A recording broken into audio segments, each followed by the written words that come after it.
ระยะห่างทางสังคมการป้องกันแพร่ระบาดของไวรัส19โควิด19ได้มาประสบกับหมู่เฮาเราเจ้าข้าท่านทั้งหลายก็เป็นสถานการณ์ที่ยืดยาวมา2 ปีที่ผ่านมาการกินการทานที่เคยประพฤติปฏิบัติก็บ่ค่อยสะดวกสบายเท่าใดแต่เฮาก็เอาสถานีวิทยุที่ท่านทั้งหลายได้สดับรับฟังกันทุกวันนี้เป็นในธรรมะคำสอนของพระพุทธเจ้าก็ยกเอาวัดวาอารามไปไว้ในบ้านในเฮือนมีโอกาสได้ใกล้ชิดพระธรรมคำสอนขององค์สมเด็จพระสัมมาสัมพุทธเจ้าวันนี้อาตมาภาพว่าจะได้นำเอาพระธรรมเทศนามาเทศนาเป็นพันละนาโวหารพื้นเมืองเหนือเป็นธรรมโลกวุฒิให้เกิดความเจริญเป็นสิริมงคลกับสาธุชนท่านผู้ฟังทั้งหลายเป็นธรรมพื้นเมืองมรดกธรรมเมืองล้านนาไทยได้สดับรับฟังแล้วนอกจากจะเป็นคำสอนของพระสัมมาสัมพุทธเจ้าก็เป็นเนื้อหาสาระที่บรรพบุรุษบรรพชนเปิ้นได้ก้อนไกลเอามาสั่งมาสอนมาเป็นน้ำธรรมเป็นคำสอนที่เป็นมงคลในวิถีชีวิตได้สวดได้สาธยายได้ฟังก็เป็นพละอานิสงส์กับตนกับตัวครอบครัวห่อเฮือนตลอดถึงประเทศชาติบ้านเมืองตัวเฮาก็มีเมตตาจิตต่อกันช่วยชาติบ้านเมืองให้ได้รอดปลอดภัยจากภัยยะอันมาระบาดเบียดเบียนหมู่เฮาท่านทั้งหลายก่อนที่จะได้สดับรับฟังพระราชธรรมเทศนาจากวัดสลีโสดาพระอารามหลวงจังหวัดเชียงใหม่อาตมาภาพพระครูปัญญาสังฆการขอเชิญชวนมวลพี่น้องเราท่านทั้งหลายได้ไหว้นอบครบยำพระรัตนตรัยพระบรมธาตุเจ้าดอยสุเทพครูบาเจ้าสลีวิจัยอันเป็นที่จังที่เปิ้งเป็นสรณะในจิตในใจของเฮาเป็นลำดับต่อไปนี้เนออะระหังสัมมาสัมพุทโธภควาพุทธังภควันตังอภิวาเทมิ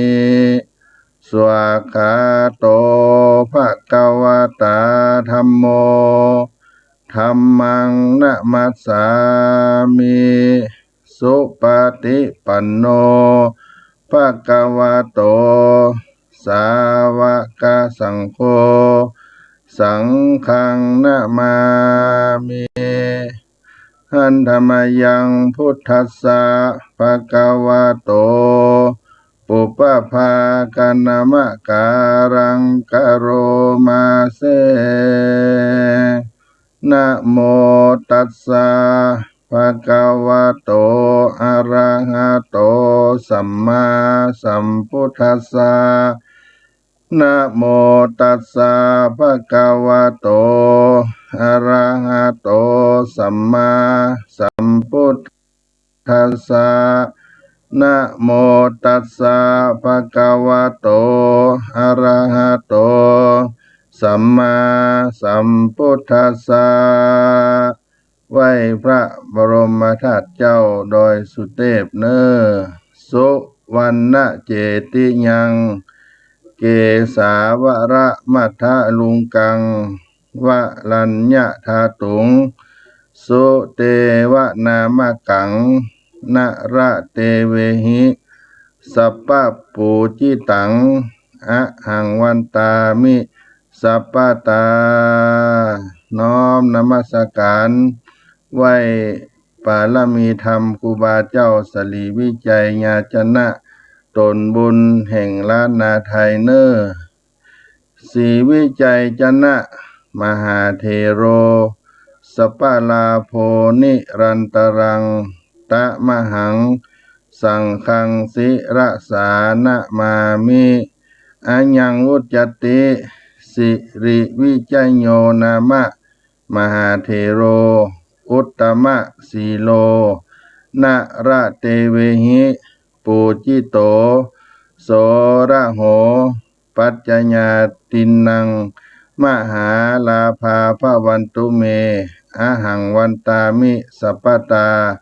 อะหังวันตามิศิรสาอะหังวันตามิสัพพโสสาธุสาธุสาธุอนุโมตามิท่านทั้งหลายมีดอกไม้ธูปเทียนจะสักการะพระราชธรรมเทศนาในโลกาวุฒิสูตรก็เตรียมพร้อมน้อมเชิญท่านทั้งหลายจะได้สดับรับฟังพระราชธรรมเทศนาเป็นลำดับต่อไปนี้เนอ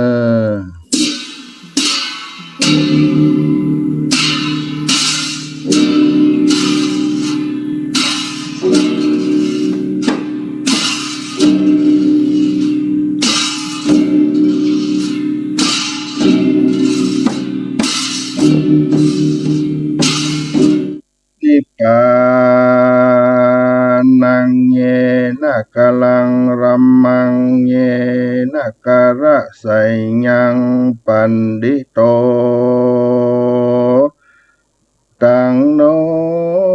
มักกังอุทิสิตุงธัมมะมุตตมังปัจจังอาราธนังกโรมา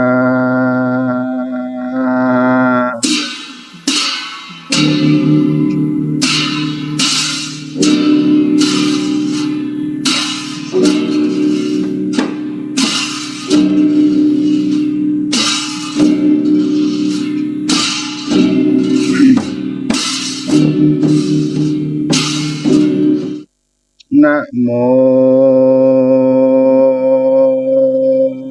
ตัสสะภะคะวะโตอะระหะโต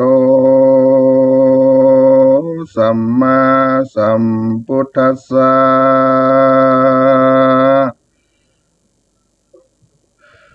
พุทโธเศโธติโลกัสสมิงสัพพะสัตตาหิตังสังสาราปันธนังสิโนอาหังวันตามิสัพพตาพุทโธอันว่าพระพุทธเจ้าเศธโธตนภาเสติโลกัสมิงกว่าโลกทั้งสามกโรติก็การตำหิตังหือเป็นพันโยจันนาสัพพะสัตตานังแก่สัตตโลกทั้งมวลสังสารปันธนังสิโนหันติดอยู่ในโลกสงสารมักว่าเป็นดังเชือกผูกไว้บ่รู้ใดถึงนิพพานเต้ามีแต่สัพพัญโยพระพุทธเจ้าหากได้มั่งเสียยังเชือกเล็กอันมัดไว้นั่นแลอาหารอันว่าข้าวันตา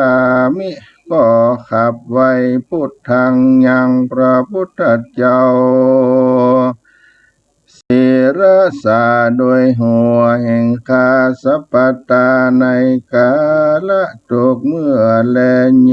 จะนาอันว่าคนตั้งหลายฝูงใดก็ดี แม้นว่าสมณะพราหมณ์ตนใดตนหนึ่งก็ดีแลได้เอาพระพุทธเจ้าเป็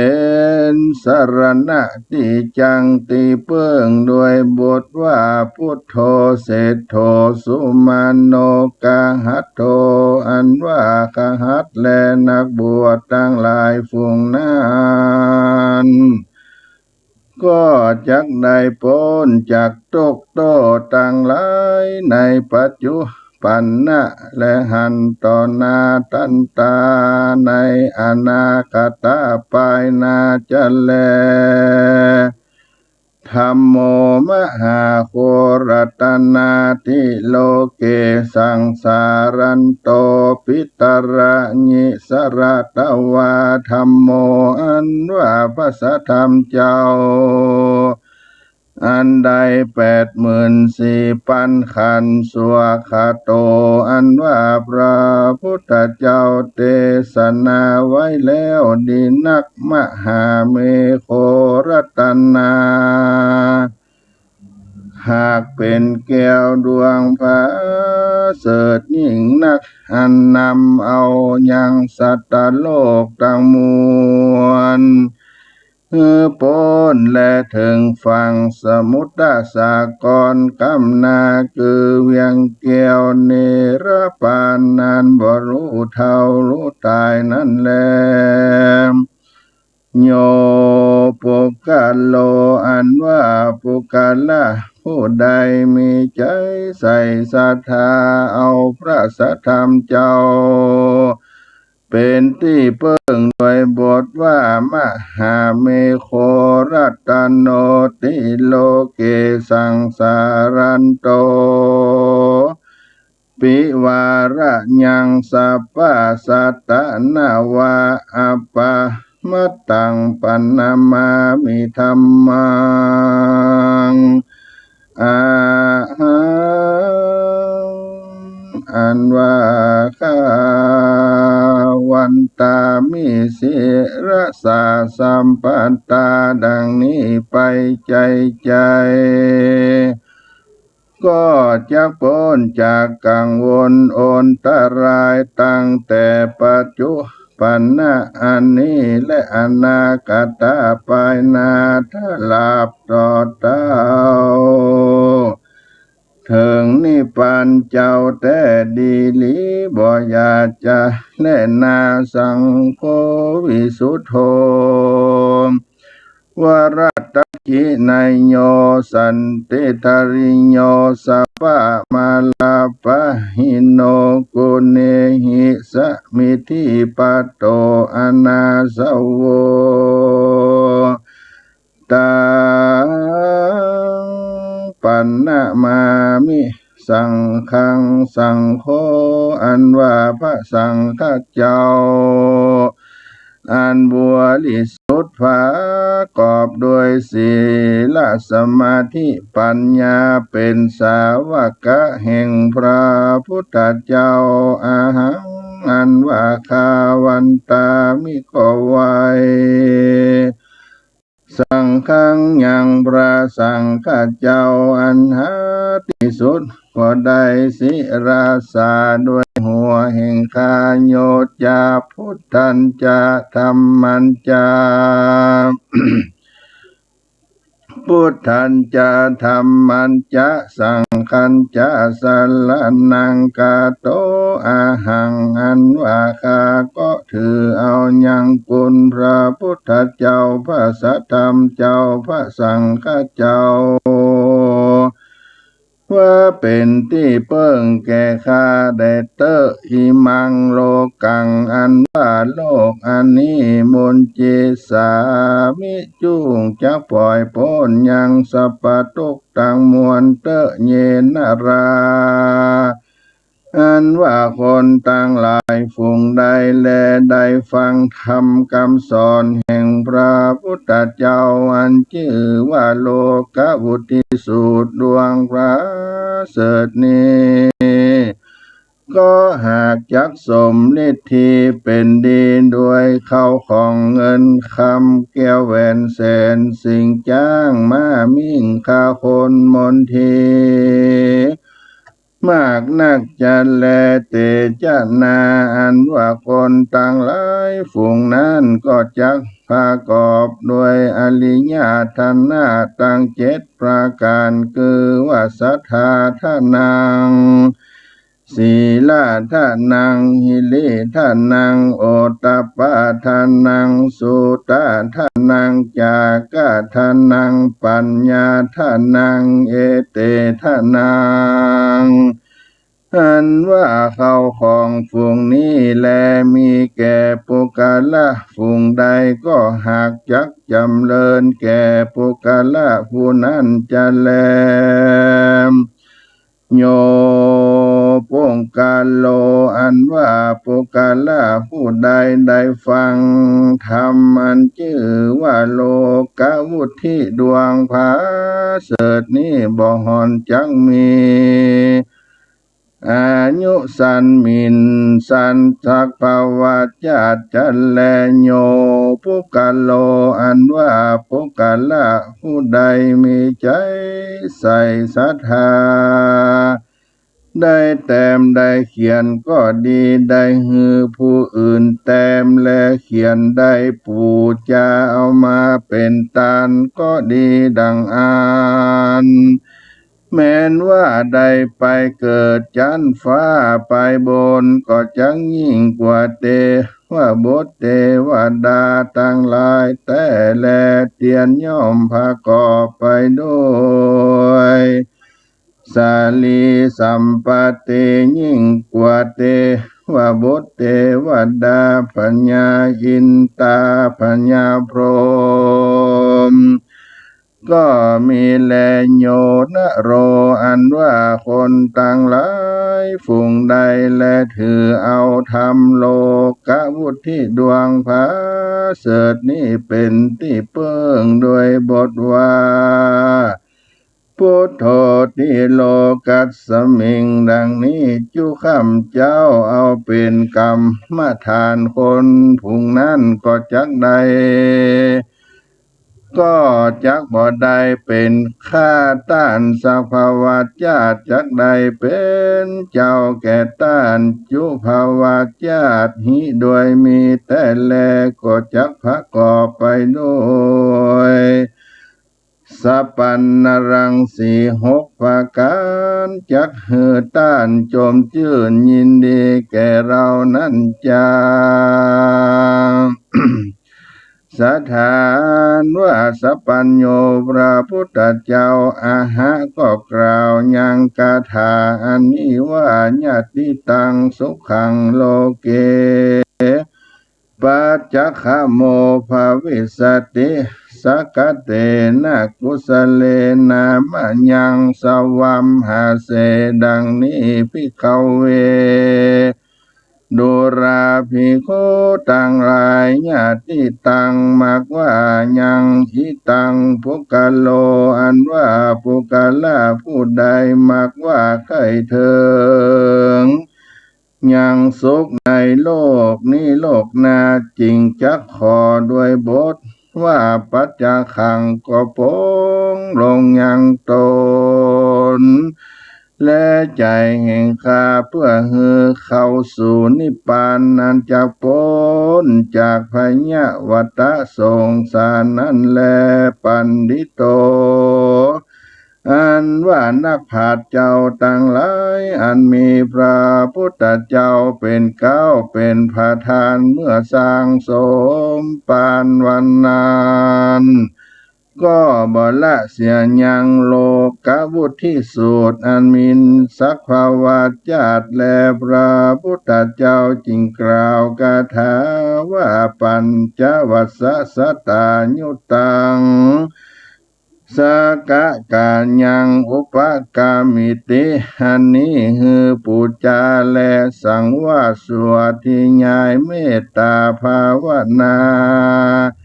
เพื่อให้ได้หับตับเสียยังหนตังอบายภูมิตังสีมีนรกเป็นตนและโย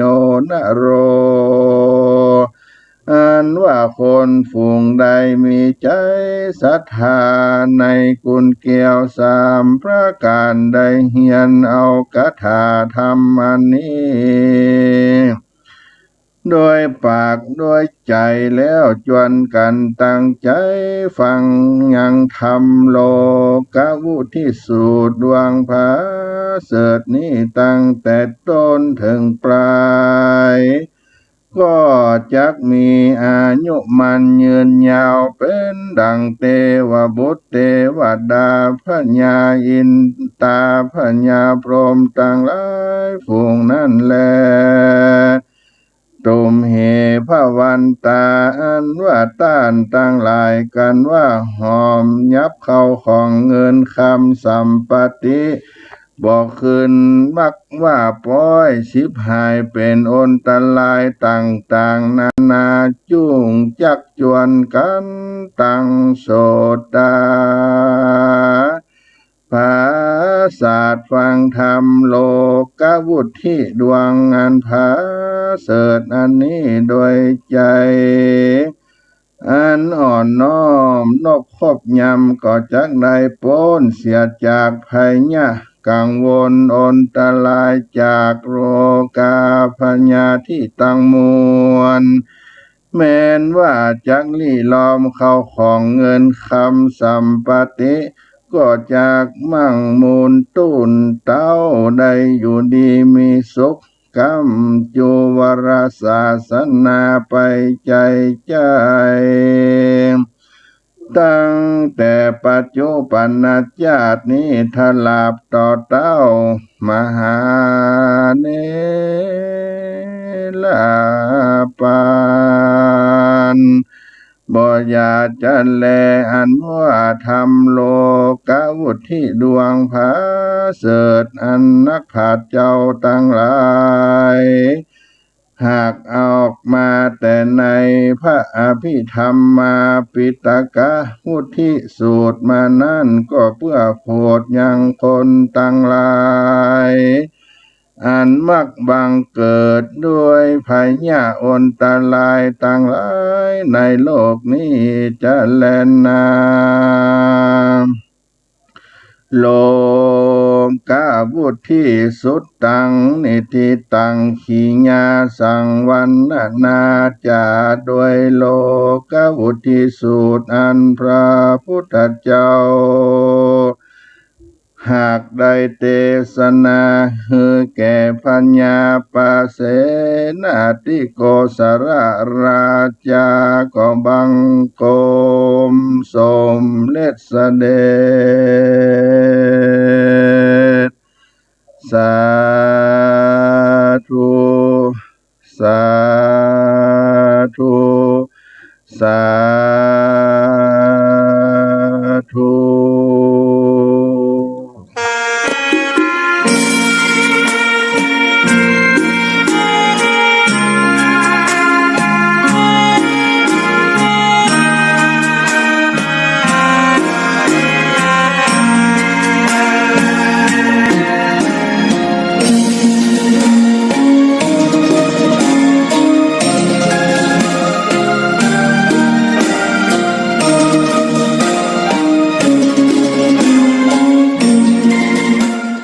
ท่านมหามูลศรัทธาสา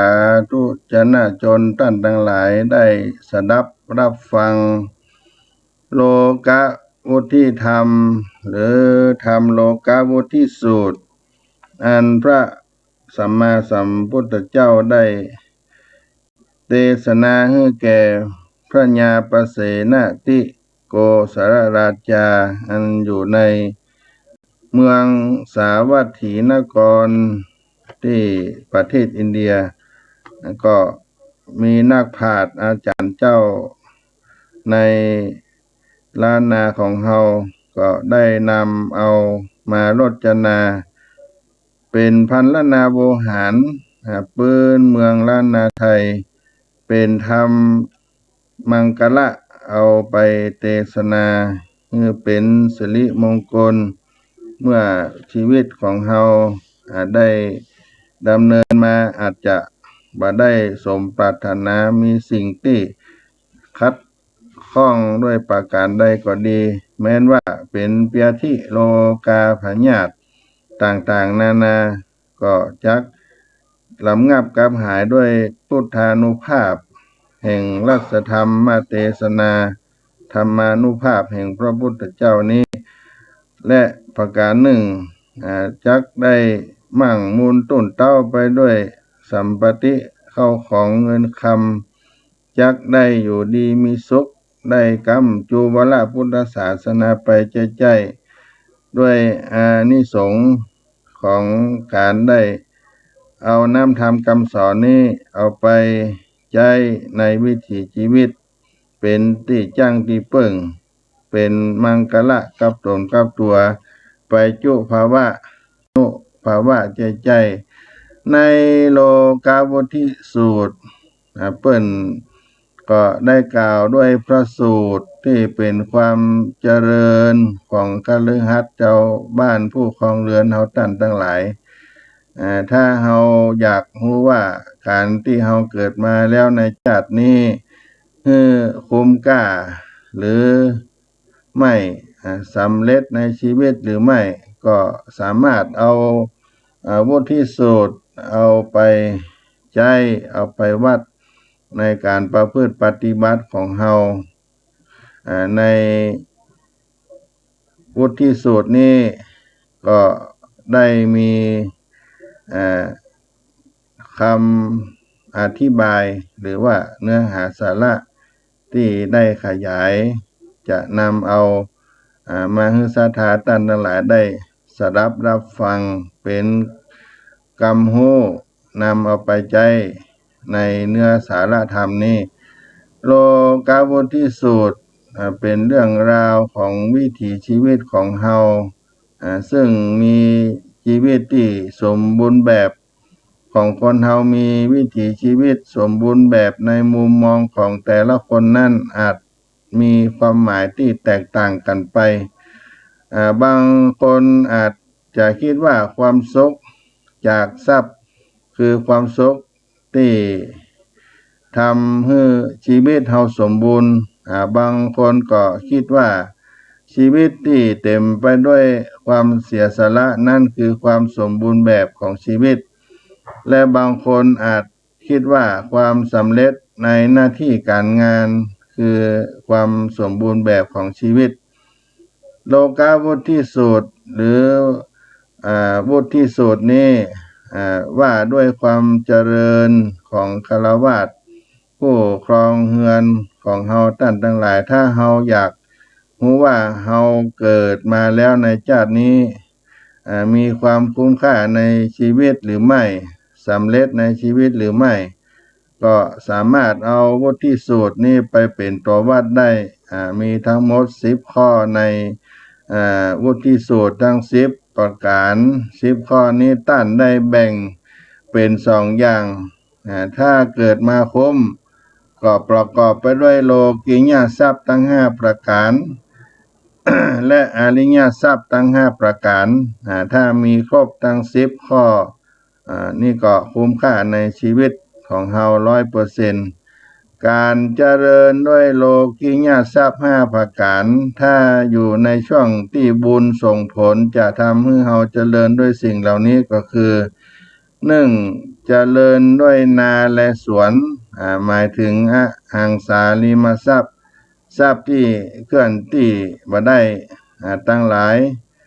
เป็นต้นว่าหอเรือนบ้านจองตึกรามที่ดินที่อยู่อาศัยที่มีไว้ในครอบครองอันที่2เจริญด้วยทรัพย์ข้าวเปลือกข้าวสารทั้งหลายต่างๆนานาเป็นสังหาริมทรัพย์ทั้งหลายทรัพย์ที่เคลื่อนที่ได้เงินทองของใจของฝากต่างๆนานาเครื่องประดับประดาในตัวในตนต่างๆเหล่านี้เป็นต้นที่เฮามีไว้ในตนตัวมีไว้ในการครอบครองอันที่3 เจริญด้วยบุตรภรรยามีครอบครัวที่ดีสมบูรณ์แบบสี่เจริญด้วยลูกน้องบริวารในสมัยพุทธกาลนี่ใจคำว่าตาสะหรือทาสกรรมกรและคนใจในปัจจุบันก็คือลูกน้องพักพวกบริวารที่ดีมีความสามารถช่วยกันช่วยงานให้เฮาลุล่วงไปด้วยดีอันที่ห้าเจริญด้วยสัตว์สี่ตีนสองตีนสัตว์สี่เท้าเป็นต้นว่าจ้างม้าเจริญด้วยสัตว์สี่เท้าสี่ตีนจ้างม้างัวควายเหล่านี้เป็นต้นในปัจจุบันนี้ก็มีเครื่องใจเป็นรถยานพาหนะในการอำนวยความสะดวกหรือมีอุปกรณ์ในการทำงานที่สะดวกเพราะสมัยก่อนต้องใช้สัตว์เป็นพาหนะสัตว์สี่เท้าสี่ตีนเป็นเครื่องมือในการทำงานแต่ปัจจุบันของเราต้องใช้เครื่องจักรเครื่องยนต์คอมพิวเตอร์โทรศัพท์อย่างต่างๆนานาเหล่านี้มีโรงงานสถานที่ทำงานเป็นความเจริญในปัจจุบันเป็นเครื่องจักรไอทีต่างๆนานาเหล่านี้ตั้งห้าประการนี้เป็นโลกียทรัพย์ได้มาด้วยอำนาจของบุญที่สั่งสมตาหน้าปารมีไว้ได้สั่งสมไว้มากไว้นักและถึงพร้อมด้วยความเป็นผู้มีหัวใจเศรษฐีทั้งสี่ประการนั่นก็คือหนึ่งอุทานะสัมปตาแปลว่าขยันทำงานหาทรัพย์สองอาราคะสัมปทานคือรู้จักเก็บรักษาทรัพย์สามกัลยาณมิตรตามีเพื่อนดีมีเครือข่ายคนดีกับตัวเฮาอันที่สี่สัมมาชีวิตาคือใจทรัพย์ปอสมเนื้อสมตัวอุตนะสัมปทานาราคะสัมปทานกัลยาณมิตรตาสัมมาชีวตานี่เป็นหัวใจของเศรษฐีตั้งสี่ประการนี้ในสมัยโบราณถ้าเราจะขึ้นหอขึ้นเฮือนบ้านใหม่เปิดร้านใหม่ก็จะเอาพระธรรมเทศนาโลกาวุฒิสูตรนี้ไปแสดงพระธรรมเทศนาเป็นสิริมังคละนิมนต์ภิกขุสังฆเจ้าไปประกอบพิธีเพราะท่านเป็นผู้จำเริญด้วยศีลศีลาจารวัตในนำธรรมคำสอนของพระพุทธเจ้าก็จะเอาหัวใจเศรษฐีที่ได้กล่าวว่าเนี่ยไปเขียนเป็นยันติดบ้านติดสถานที่หอเฮือนบ้านใหม่ร้านใหม่ที่ทำการทำงานใหม่เหล่านี้ก็ดีอุอากาสะนี่ศรัทธาก็มีความรู้สึกดีในชีวิตเป็นของมงคลแล้วก็จะเกิดความเจริญได้โภคะทรัพย์โภคะสมบัติที่จริงก็ที่ได้กล่าวไปนั้นก็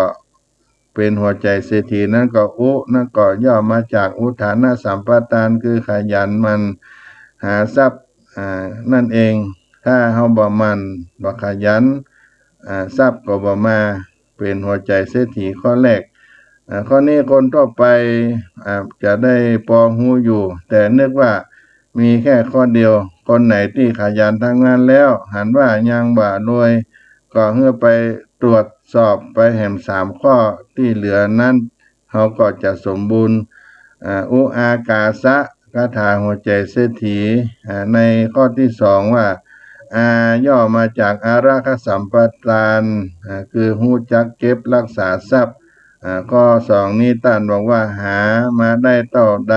ก็ต้องหูจักเก็บรักษาแล้วก็สามารถสร้างเนื้อสร้างตัวเป็นเศรษฐีผู้มีมั่งมีด้วยทรัพย์สินเงินทองได้อันที่สามกะนั่นก็ย่อมาจากกันละยามิตรตามีเพื่อนดีมิตรแก้วสหายคำที่ดีงามมีเครือข่ายคนดีถ้าเฮาคบเพื่อนอย่างใดก็จะเป็นอย่างนั้นอย่างโบราณเพิ่นกล่าวว่าค คบคนปานคนพาลาเนี่ยพาไปหาพิษคบคนพาลพาลไปหาพิษคบบัณฑิตพาไปหาผลท่านก็จึงบอกว่าถ้าอยากรวยเป็นเศรษฐีต้องคบคนดีเพราะนอกจากเขาจะบ่เอาความเสื่อมเสียมาให้เขาแล้วเขาก็ยังหาโอกาสช่องทางที่ดีงามมาให้เราด้วยในปัจจุบันที่มีคำว่าสายสัมพันธ์นั้นสำคัญมากการรู้จักคนนั้นคนนี้นักถึงคราวจะทำกิจการธุรกิจการงานอันใดจวนมาร่วมหุ้นลงทุนกันกันว่าสายสัมพันธ์นั้นตีราคาแล้วเงิน10 ล้าน100 ล้านก็ยังซื้อบ่ได้เลยฉะนั้นการที่เรามีมิตรแก้วสหายคำเครือข่ายคนดีเพื่อนที่ดีคบหานั้นจะมีส่วนในการเกื้อกูลซึ่งกันและกันเป็นอันมากโดยเฉพาะคนจีนที่อยู่ประเทศจีนแล้วตั้งตัวได้เร็วก็เพราะเขามีเครือข่ายมิตรสหายที่ดีเกิดขึ้นจะหันว่าคนจีนชอบตั้งสมาคมมีการรวมตัวถ้ามีคนจีนที่เพิ่งที่กำลังย้ายมาใหม่และยังบ่ฮู้จักไผก็ต้องรีบไปหาก่อนว่ามีคนบ้านเดียวจองเดียวกันอยู่ตั้งใดพ้องฮือมีผู้รักผู้ใหญ่ฝากฝังมาก็สามารถช่วยเหลือกันได้ในหลายๆด้านทำให้คนมาใหม่มีกำลังใจและก็ตั้งอกตั้งใจทำการทำงานขยันขันแข็งถือว่ารอดตายแล้วจากนั้นก็จะค่อยขยับขยายสร้างเนื้อสร้างตัวให้ได้ดีในที่สุดการมีเครือข่ายคนดีคอยช่วยเหลือเกื้อกูลนั้นทำให้สามารถตั้งรักได้ง่ายคนที่ช่วยก็บ่สูญเปล่าเพราะเป็นผู้ถูกที่ช่วยประสบความสำเร็จในชีวิตวันใดวันหนึ่งเขาก็จะมีความกตัญญูรู้คุณสอนไปถึงลูกหลานว่าที่ตัวเองมีวันนี้ได้ก็เพราะคนนั้นคนนี้ได้อุปถัมภ์ประถมช่วยเหลือเกื้อกูลไว้ลูกหลานทั้งหลายก็จะต้องสำนึกในบุญคุณเปิ้นบุญคุณเขาเอาไว้ในอนาคตมีอย่างขึ้นมาถ้าช่วยได้ต้องไปตอบแทนคุณท่านเมื่อเป็นเช่นนี้คนที่อยู่มาก่อนพอที่จะมีกำลังการจะช่วยคนมาใหม่นั้นก็เป็นเรื่องง่ายมากยิ่งช่วยมากก็ยิ่งได้คนที่มีฝีมือมาทำการทำงานหนักก็จะมีคนมีจิตสำนึกในบุญคุณคอยที่จะเป็นกำลังในด้านต่างๆมากขึ้นเรื่อยๆฉะนั้นถ้ามีเพื่อนและมีพวกสะดวกก็มีความสำเร็จจะรออยู่ข้างหน้าคนไหนไปเดียวดายไปคนเดียวนั่นก็มักจะประสบผลสำเร็จเดินทางการประกอบกิจก็จะรอดยากถ้ามีเครือข่ายคนดีมิตรสหายคำที่ดีก็จะมีความจำเป็นในการดำเนินชีวิตของเราข้อที่สี่นั้นสะนั้นมาจากสามาจีวิตาคือการใช้ทรัพย์พอสมพอตัว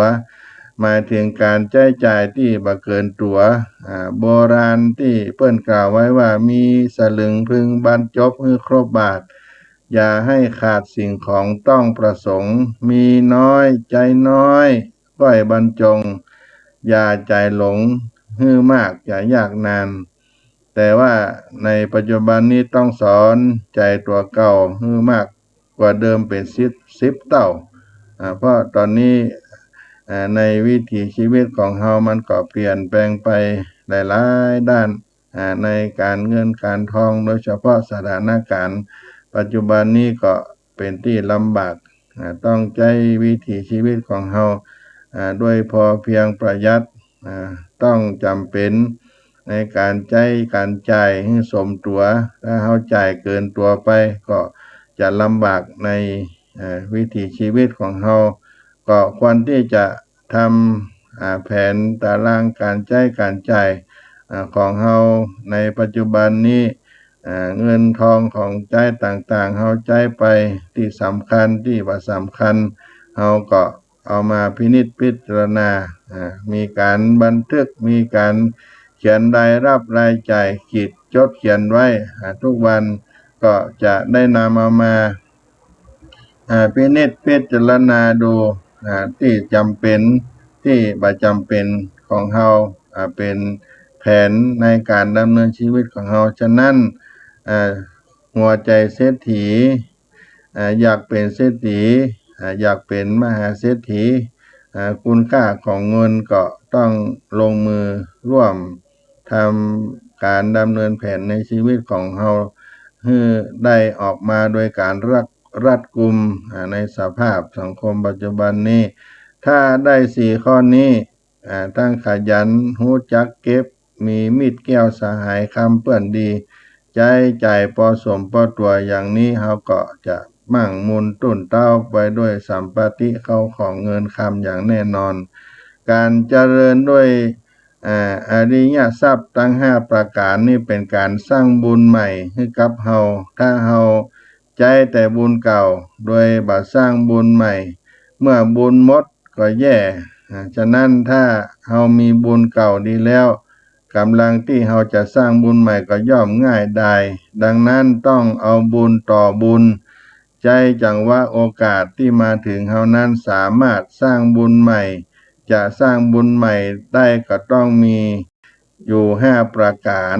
นั่นก็คือ1เจริญด้วยศรัทธา2เจริญด้วยศีล3เจริญด้วยสุตตะมีความโห้มีจากการฟังสุตตะก็แปลว่าการฟังที่ดีข้อที่4เจริญด้วยจาคะรู้จักการเสียสละบริจาคการให้ทานข้อที่5เจริญด้วยปัญญาเจริญด้วยปัญญาทั้ง5ข้อนี้เป็นอริยทรัพย์ที่ตัวคนที่มีศรัทธาจะเป็นตัวเริ่มต้นต้องมีศรัทธาถ้าบ่มีบุญอย่างอื่นก็จะบ่เกิดมันต้องมีศรัทธาก่อนถึงจะมีอารมณ์ในการทำบุญรักษาศีลสมาธิถ้าบ่มีศรัทธาในตนในตัวแล้วแม้แต่เฮาจะทำสิ่งใดก็ตามมันก็บ่เกิดผลขึ้นถ้ามีศรัทธาแล้วถึงไหนก็ถึงกัน1ศรัทธาความศรัทธานั้นญาติโยม1ศรัทธาคือความเชื่อเลื่อมใสในพระรัตนตรัยพระพุทธพระธรรมพระสงฆ์ทั้ง3ประการนี้เองถ้าไปเชื่อสิ่งอื่นๆที่เป็นที่จ้างที่เพิ่งมาได้แล้วเขาก็บ่เรียกว่าศรัทธาเป็นการงมงายบ่มีเหตุมีผลต่อไปในชีวิตของเฮาการเจริญด้วยศีลก็คือต้องมีศีลอย่างน้อยก็ศีล5วันพระวันศีลวันสำคัญต่างๆวันเกิดก็ควรรักษาศีล5สูงขึ้นไปกว่าศีล8เพื่อให้เป็นข้อวัดปฏิบัตินำเอามาประพฤติให้เฮายกใจของเฮานั้นได้สูงขึ้นเป็นผู้มีใจสูงเป็นมนุษย์ที่สมบูรณ์แบบขึ้นไปมีศีลเป็นองค์ประกอบเพราะศีล5เป็นพื้นฐานแล้วถ้าเฮาสามารถขยับขึ้นไปเป็นศีล8เป็นระยะไปพอใจเฮาเข้มแข็งเฮาก็จะยึดถือได้ถึงเวลาที่จะล่วงลงมาอย่างน้อยก็ตั้งอยู่ในศีล5จากศีล8เป็นศีล5ถ้าเพิ่มขึ้นก็เป็นศีล8เฮาก็จะมีศีลเป็นเกราะแก้วคุ้มครองผ่องภัยให้เฮา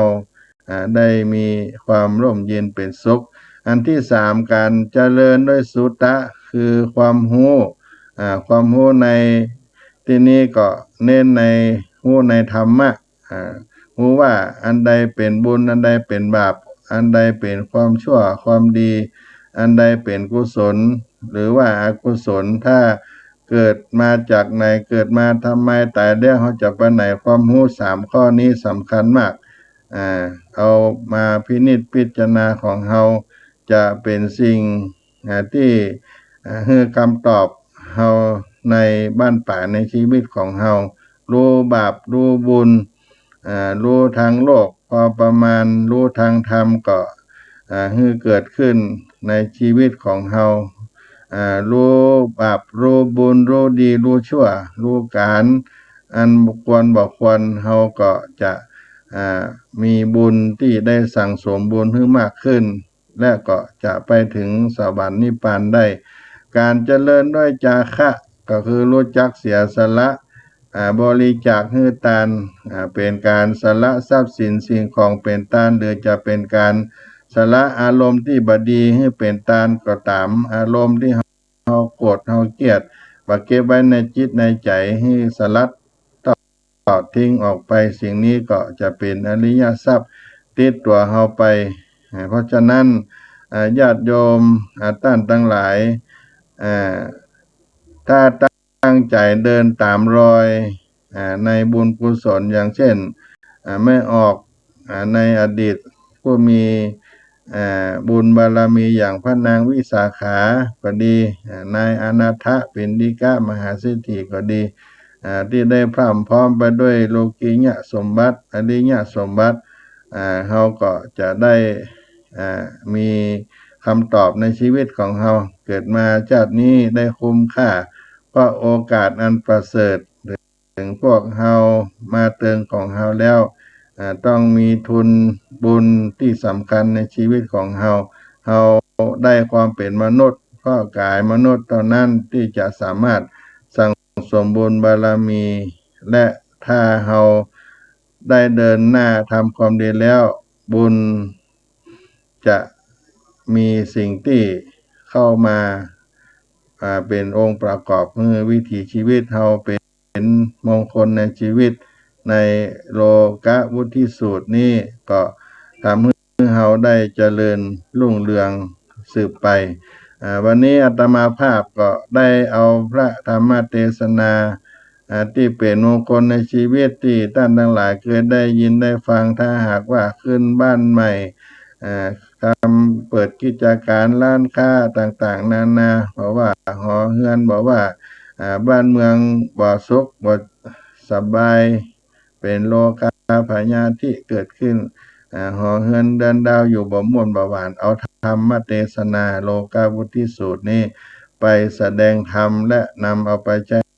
ในชีวิตก็เป็นเนื้อหาสาระที่การยึดถือเอาพระรัตนตรัยเป็นที่จ้างที่เพิ่งเป็นมงคลในชีวิตของเฮาวันนี้รายการเสียงธรรมพระธรรมจาริกก็ได้มาพบกับพี่น้องศรัทธาในช่วงบ่ายของวันจันทร์ต้นสัปดาห์แล้วก็เป็นสุดท้ายของในเดือนสิงหาคมนี้เป็นมงคลในชีวิตโลกวุฒิธรรมนำมาปั่นมาฝากพี่น้องศรัทธาท่านทั้งหลายก็จะขอล่ำลารายการไว้เพียงเท่านี้ก่อนเนาะเวลาหมดเวลาไปแล้วขอความสุขสดดีจงมีแก่ท่านทั้งหลาย